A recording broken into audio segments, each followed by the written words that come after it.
Hello everybody, so today, right now, this moment, all of our group mates is in Brother Clark's office together.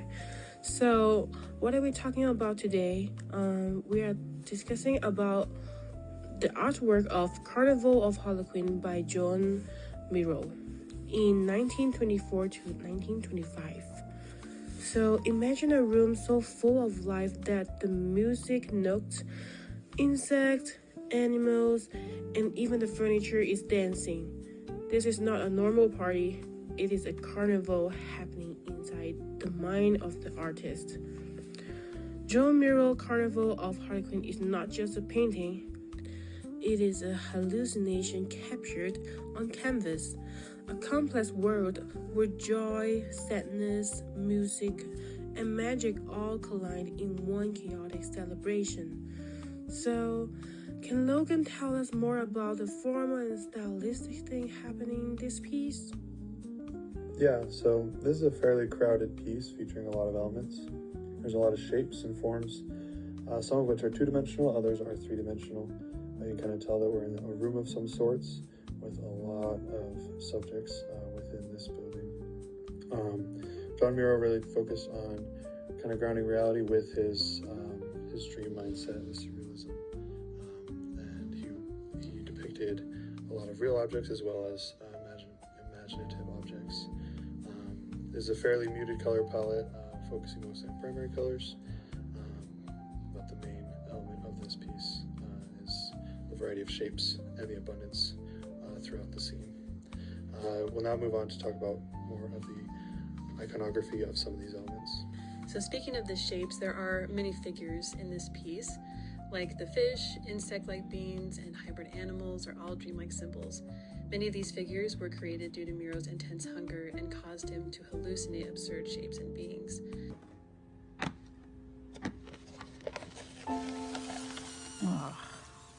The title itself sets the tone. Carnival evokes festivity, chaos, and disguise, while Harlequin refers to the trickster, often seen as a symbol of transformation and play. In Miró's Harlequin, we see him in the left center with his diamond pattern body and mustache, strumming a guitar in the middle of this surreal circus. A sad expression is placed on this figure to possibly represent what Miró was going through at this time.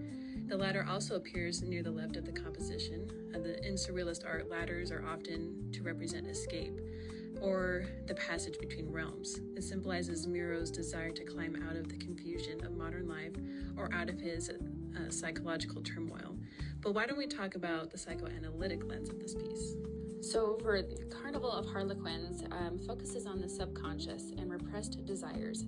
Seeing the chaotic, hallucinatory scene is a visual representation of the artist's hungry mind and internal world.